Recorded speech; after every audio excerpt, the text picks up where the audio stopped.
Hello everyone, welcome back to your channel.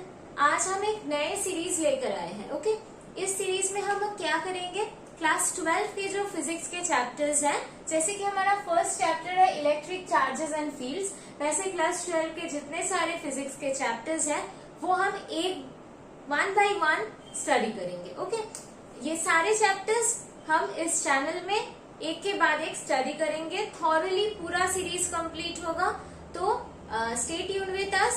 आज हम start करेंगे फर्स्ट चैप्टर से, that is electric charges and field. ये chapter से हम अपना स्टडी स्टार्ट करेंगे। इसके बाद एक सारे चैप्टर्स हम कंप्लीट करेंगे in details. Okay, so let's start our video. Before starting the video, I will request you please like, share and subscribe the channel to get more videos like this. So let's start. हमारा first topic है quantization of charge. First topic is quantization of charge. Okay, suppose ये एक body है और हमें पता है कि ये बॉडी न्यूट्रल है। हमें बोल दिया गया है कि ये बॉडी चार्ज नहीं है, ये बॉडी न्यूट्रल है। न्यूट्रल रहने का मतलब क्या है, इस बॉडी में क्या कोई भी चार्ज नहीं है? ऐसी बात नहीं है। इस बॉडी में जितने सारे इलेक्ट्रॉन्स हैं, सेम नंबर ऑफ प्रोटॉन्स हैं। सपोज इस बॉडी में अगर 9 इलेक्ट्रॉन है तो इस बॉडी में 9 प्रोटॉन भी है। और हमें पता है इलेक्ट्रॉन का जो चार्ज होता है वो नेगेटिव होता है, प्रोटॉन का पॉजिटिव होता है, लेकिन दोनों का चार्ज का जो मैग्नीट्यूड है वो सेम होता है। मतलब एक इलेक्ट्रॉन का जो चार्ज होता है वो होता है 1.6 × 10⁻⁻19 कूलम। ये चार्ज नेगेटिव चार्ज होता है, नेगेटिव चार्ज होता है। और एक प्रोटॉन का जो चार्ज होता है वो होता है 1.6 × 10⁻⁻19 कूलम। मैग्नीट्यूड सेम है लेकिन ये पॉजिटिव चार्ज होता है, राइट। सो अगर इस बॉडी में 9 इलेक्ट्रॉन और 9 प्रोटॉन है, इसका मतलब है net positive charge is equals to net negative charge. So इस बॉडी का नेट चार्ज 0 बन गया, इसलिए इस बॉडी को हम न्यूट्रल बोलते हैं, राइट। अगर इस बॉडी से हम 2 इलेक्ट्रॉन निकाल ले, इस बॉडी से हम 2 इलेक्ट्रॉन निकाल ले, तब इस बॉडी में कितना इलेक्ट्रॉन रह जाएगा? 7 इलेक्ट्रॉन लेफ्ट रह जाएगा और प्रोटॉन रह जाएगा 9। तो अब क्या बन गया? 7 इलेक्ट्रॉन है, 9 प्रोटॉन है। इसका मतलब हमें 2 एक्सेस प्रोटॉन मिल गया, 2 एक्सेस प्रोटॉन मिल गया, राइट। सो फाइनली जो हमें बॉडी मिल जाता है वो पॉजिटिवली चार्ज मिल जाएगा, क्योंकि यहाँ पर number of electron is less than number of proton. So now we can say when we emit the charge 2 electron from this body, we can say the body become positively charged from a neutral body. Okay, so किसी भी body को अगर हमें charge बनाना है तो हम क्या कर सकते हैं, उस बॉडी में इलेक्ट्रॉन दे सकते हैं या बॉडी से इलेक्ट्रॉन निकाल सकते हैं। अगर बॉडी में इलेक्ट्रॉन देंगे तो वो बॉडी बन जाएगा नेगेटिवली चार्ज, अगर बॉडी से इलेक्ट्रॉन ले लेंगे तो वो बॉडी बन जाएगा पॉजिटिवली चार्ज। सो किसी भी न्यूट्रल बॉडी में अगर हम इलेक्ट्रॉन देंगे तो उस बॉडी में इलेक्ट्रॉन के नंबर प्रोटॉन के नंबर से ज्यादा बन जाएगा, तब वो नेगेटिवली चार्ज हो जाएगा। और अगर हम किसी न्यूट्रल बॉडी से इलेक्ट्रॉन निकाल लेते हैं तो उस बॉडी में number of electron become less than number of proton, so वो बॉडी बन जाएगा positively charge. I hope this is clear to you. So किसी भी न्यूट्रल बॉडी को चार्ज जब हम बना रहे हैं तब हम उससे कुछ इलेक्ट्रॉन निकाल सकते हैं और कुछ इलेक्ट्रॉन दे सकते हैं, लेकिन हमें इंटीजर नंबर ऑफ इलेक्ट्रॉन निकालना है। लाइक हम 5 इलेक्ट्रॉन निकाल सकते हैं या 500 इलेक्ट्रॉन भी निकाल सकते हैं, लेकिन ऐसा नहीं हो सकता कि हम 5/2 नंबर ऑफ इलेक्ट्रॉन निकाल लें, ऐसा पॉसिबल नहीं है। हम फ्रैक्शन में नहीं निकाल सकते। हमारा अब का नॉलेज तक जितना हमें पता है कि electron is the smallest charge unit. फिलहाल अभी तक तुम्हें अपने सिलेबस में ये याद रखना है कि इलेक्ट्रॉन जो है वो स्मॉलेस्ट चार्ज यूनिट है। हम उसको डिवाइड नहीं कर सकते, आधा इलेक्ट्रॉन ट्रांसफर नहीं कर सकते। लेकिन अब जब तुम आगे की क्लासेस में जाओगे तो तुम्हें पता चलेगा इलेक्ट्रॉन प्रोटॉन ये सारे क्वार्क्स से बने होते हैं और वो इलेक्ट्रॉन प्रोटॉन भी डिविजिबल है इन क्वार्क्स।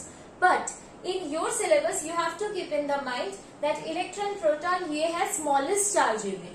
So किसी बॉडी से 2 इलेक्ट्रॉन 10 इलेक्ट्रॉन निकाल सकते हैं और उसको 2-10 इलेक्ट्रॉन दे भी सकते हैं, लेकिन हाफ इलेक्ट्रॉन 5/2 इलेक्ट्रॉन हम नहीं निकाल सकते, राइट। सो जो चार्ज ट्रांसफर होगा, किसी भी बॉडी को हम चार्ज देंगे या इससे चार्ज लेंगे, इलेक्ट्रॉन देंगे या इलेक्ट्रॉन लेंगे, हम क्या कर सकते हैं, एनी नंबर ऑफ इलेक्ट्रॉन दे सकते हैं और एनी नंबर ऑफ इलेक्ट्रॉन ले सकते सकते हैं। इसमें n क्या होगा हमारा, n होगा integer. Okay, this can not be fraction. This is known as the quantization of the charge. अगर किसी बॉडी से किसी बॉडी में चार्ज ट्रांसफर हो रहा है, अगर इस बॉडी से इस बॉडी में चार्ज ट्रांसफर हो रहा है, तो the transfer charge is equals to NE, where n is the integer number. Fraction में ये चार्ज ट्रांसफर पॉसिबल नहीं है क्योंकि इलेक्ट्रॉन डिविजिबल नहीं है। इलेक्ट्रॉन स्मॉलेस्ट चार्ज यूनिट है यहाँ पर। आई होप ये क्लियर है। इस क्वांटाइजेशन चार्ज के ऊपर एक दो स्मॉल क्वेश्चंस हम करेंगे कंसेप्चुअल, ताकि आपको समझ में आ जाए कि ये बात जो हमने बताई वो अप्लाई कैसे होता है। Okay, so let's see the problem. Is it possible to have a 9 into 10 to the power -9 coulomb charge body? क्या ये पॉसिबल है कि किसी बॉडी का charge 9 into 10 to the power -19 coulomb charge हो? किसी बॉडी अगर हम ले, उस बॉडी में कितना चार्ज हो, इसका answer 9 into 10 to the power -19 coulomb होना क्या पॉसिबल है और पॉसिबल नहीं है? तुम्हें पता है चार्ज होने के लिए हमें कुछ इलेक्ट्रॉन देना या लेना पड़ता है, तो the charge transfer should be equals to the integer into the charge of the electron, that is 1.6 into 10 to the power -19, right? और कितना चार्ज ट्रांसफर होना चाहिए? 9 into 10 to the power -19 is equals to n into 1.6 into 10 to the power -19। ये तो cancel out हो जाएगा और हमें मिल जाएगा n is equals to 9 divided by 1.6, जिसे हमें मिलता है 19 divided by 16, that is equals to 5.625। This is the value of n। हमें पता है n का वैल्यू इंटीजर होना चाहिए। हम 5.6 इलेक्ट्रॉन ट्रांसफर नहीं कर सकते, हम आइदर 5 इलेक्ट्रॉन ट्रांसफर कर सकते हैं और 6 इलेक्ट्रॉन ट्रांसफर कर सकते हैं, लेकिन आंसर है 5.625। तो ये n इंटीजर नहीं आ रहा है, इसका मतलब किसी भी बॉडी में इतना चार्ज रहना पॉसिबल नहीं है। इससे कुछ ज्यादा या कम रहेगा, लेकिन ये जो वैल्यू है चार्ज का, ये किसी की बॉडी का चार्ज का वैल्यू नहीं बन सकता क्योंकि n इंटीजर नहीं आ रहा है। ये वैल्यू पाने के लिए हमें 5.6 इलेक्ट्रॉन ट्रांसफर करना है और इलेक्ट्रॉन डिविजिबल नहीं है, इन इंटीजर नहीं आ रहा है, तो this is not possible. This is the answer. Suppose अब हम क्वेश्चन को थोड़ा चेंज कर रहे हैं। सपोज ये 10 to the power -16 की जगह अगर 10 to the power -16 होता, 19 की जगह 16 होता, तो क्या होता? तो हम Q पे यहाँ पे लिखते कि 10 into 10 to the power -16, right? And this was the same value. Okay, तो ये प्रॉब्लम ऐसा बन जाता। तो यहाँ से हम लिख सकते थे that n is equals to 9 into 10 to the power -16 divided by 1.6 into 10 to the power -19. Okay, so 9 into 10 to the power -16, 1.6 into 10 to the power -19. तो यहाँ पर क्या होता? This should be 10 to the power -16 plus 19, right? 3. So यहाँ से हमें मिलता 9 divided by 1.6 into 10 to the power 3. Okay, 9 divided by 1.6 का वैल्यू होता है 5.625 into 10 to the power 3. Now ये वैल्यू क्या पॉसिबल है n का? यहाँ पर भी हम देख रहे हैं कि वैल्यू 5.625, मतलब इंटीजर नहीं दिख रहा है, फ्रैक्शन ही दिख रहा है। तो क्या ये वैल्यू भी पॉसिबल नहीं है चार्ज बॉडी में होने के लिए? लेकिन the answer is it is possible because this is not only this part, ये पार्ट भी साथ में है। इसको अगर हम मल्टीप्लाई करेंगे, n का वैल्यू क्या आ रहा है? 5.625 into 10 to the power 3, मतलब 5625 ये आ रहा है वैल्यू। और 5625 नंबर ऑफ इलेक्ट्रॉन ट्रांसफर करना पॉसिबल है क्योंकि ये इंटीजर है। ओके, आई होप आपको समझ में आया होगा कि इलेक्ट्रॉन ट्रांसफर करने के लिए हम 5 या 50 इलेक्ट्रॉन ट्रांसफर कर सकते हैं, लेकिन 5/2 नंबर ऑफ इलेक्ट्रॉन ट्रांसफर नहीं कर सकते। This is the matter of quantization of charge. Okay, अब हम नेक्स्ट टॉपिक पे जाएंगे। ऐसे एक के बाद एक कंप्लीट टॉपिक्स हम डिस्कस करेंगे इस चैप्टर का।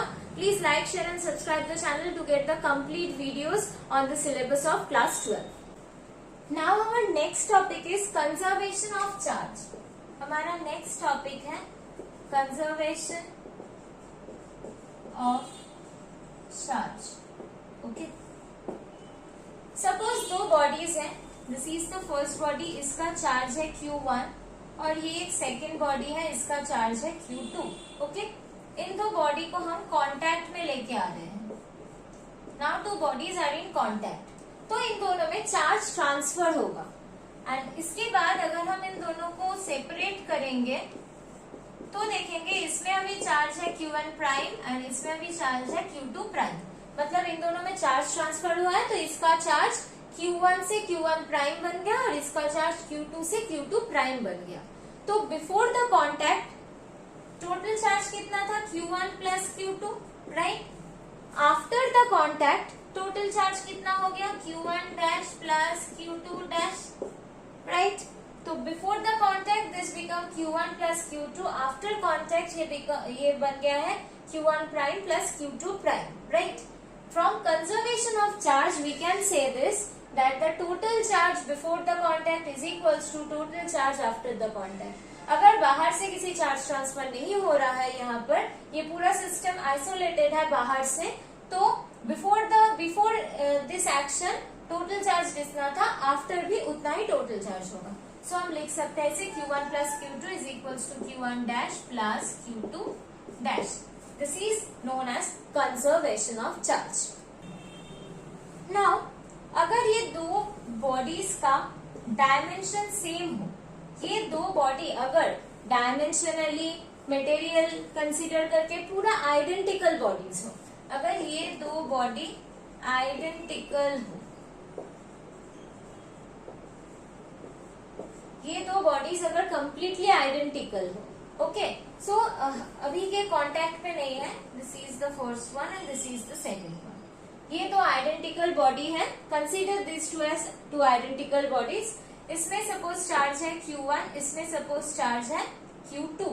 ओके, अब ये Q1 का वैल्यू सपोज 1 कूलम है, Q2 का वैल्यू है 2 कूलम, ठीक है। अब इसका कांटेक्ट हो रहा है, now two bodies are in contact and after some time now two bodies are again separated. Okay, so इन दोनों को मिला के टोटल चार्ज कितना हो रहा है, Q1 plus Q2, 1 coulomb plus 2 coulomb, that is 3 coulomb charge, right. अब अगर ये दोनों का हम कांटेक्ट से दूर करेंगे तो ये टोटल चार्ज दोनों में इक्वल अमाउंट में डिस्ट्रीब्यूट हो जाएगा। 3 को हाफ करेंगे तो क्या होता है, 1.5 कूलम, 1.5 कूलम। तो ये चार्ज हाफ हाफ दोनों में डिस्ट्रीब्यूट हो जाएगा। ओके, ये तभी होगा अगर ये दो बॉडीज कंप्लीटली आइडेंटिकल हो, सिर्फ देखने में नहीं, मटेरियल भी आइडेंटिकल होना चाहिए, राइट। अगर दो आइडेंटिकल बॉडी हो तो इन दोनों को अगर हम कांटेक्ट में लाएंगे तो टोटल जो चार्ज था इन दोनों का, वो आफ्टर द कांटेक्ट इन दोनों में इक्वली डिस्ट्रीब्यूट हो जाएगा। ओके, अगर ये वैल्यू 2 कूलम ना होके -3 कूलम होता तो क्या होता, तब टोटल चार्ज बन जाता plus 1 coulomb plus -3 coulomb. So 1 -3 coulomb that will be -2 coulomb, तब टोटल चार्ज बन जाता -2 कूलम। ये -2 कूलम ही इन दोनों में डिस्ट्रीब्यूट हो जाता, तब इनका चार्ज हो जाता -1 कूलम, इसका -1 coulomb. I hope this is clear to you, but always keep that in mind, ये तभी पॉसिबल है जब दो body completely dimensionally material consider करके आइडेंटिकल हो तो। ओके, आई होप आपको ये वीडियो समझ में आ रही है। अगर कोई भी प्रॉब्लम हो तो write in the comment section, we will continue this series. Please like, share and subscribe the channel. अगर आपका कोई सजेशन हो और कोई डिमांड्स हो तो please in the comment section. Thank you everyone for watching the video.